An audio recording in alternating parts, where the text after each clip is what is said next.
There are few stories that capture nostalgia as beautifully as Frieren, not just in longing for the past, but in the way certain moments linger in our minds, quietly shaping us. People often describe nostalgia as a bittersweet feeling, both beautiful and painful, but Frieren reminds us that nostalgia isn't just about yearning for what's gone, it's about cherishing the moments that have shaped us.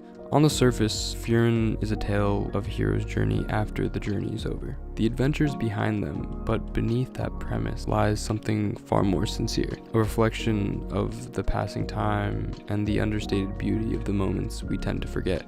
When I watch Frieren, I don't just see a story, I feel it, like a song you haven't heard in years, but still somehow know the words. It takes me back to a simpler time, not because my life was simpler, but rather because I looked at the world with simpler eyes. You see, Frieren doesn't romanticize adventure, it romanticizes what comes after it, the reflection, the longing for what happened, the understanding that life's most important moments are often the ones we don't recognize until they pass. Delving deeper and looking at the party's leader, Himmel, in his youth, he was an embodiment of strength and charisma, the quintessential hero.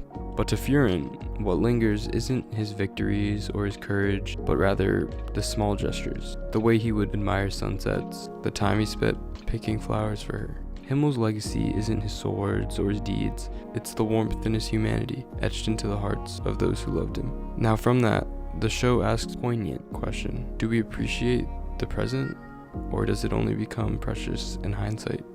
What do you think? There's a scene in the first episode when Frieren returns to the village years after the party disbanded, only to find Himmel and the others aged. Their lives moved forward while hers stood still. After Himmel's funeral, Frieren stands at his grave, and she looks up at the stars. It's not just sadness she feels, but instead a yearning for something she didn't know she had until it was gone. The stars she barely noticed now feels like a connection to a life she let slip by. What makes Frieren so powerful is its ability to take something as universal as regret and turn it into something beautiful. It reminds me of that iconic scene in Ratatouille when Anton Ego takes a bite of the dish and it instantly transports him to his childhood. That moment captures the essence of nostalgia so perfectly, how a single taste or sensation can open the floodgate of memories you didn't realize were buried. It's not just about the food, it's about what the food represents: comfort, warmth, and a connection to something deeply personal. Frieren invokes a similar feeling. The stars she barely noticed now feel like a connection to a life she let slip by.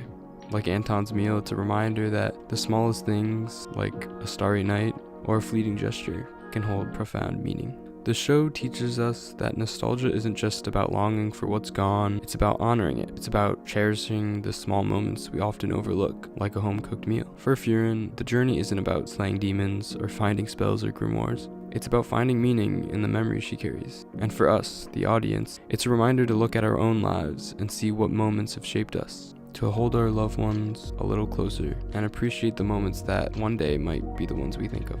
If you've ever looked back on your life and found yourself smiling at something small, like a friendship you had, a moment that felt ordinary at the time, but now feels extraordinary, then Frieren will speak to you.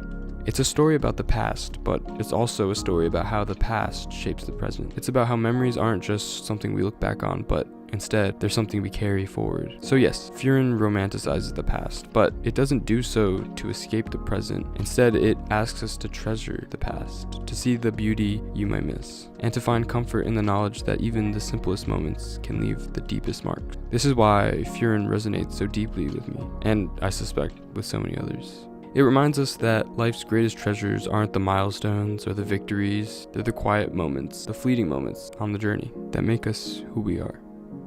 If you enjoyed this, consider subscribing and feel free to leave me your thoughts in the comments below. I really enjoy exploring these themes in Frieren and beyond, so expect more on the way. But for now, remember that the past is never truly gone. It lives in our memories that we carry, the stories we tell, and the love we give. And just like Frieren, we can find meaning in not what we lost, but in what we learned to cherish.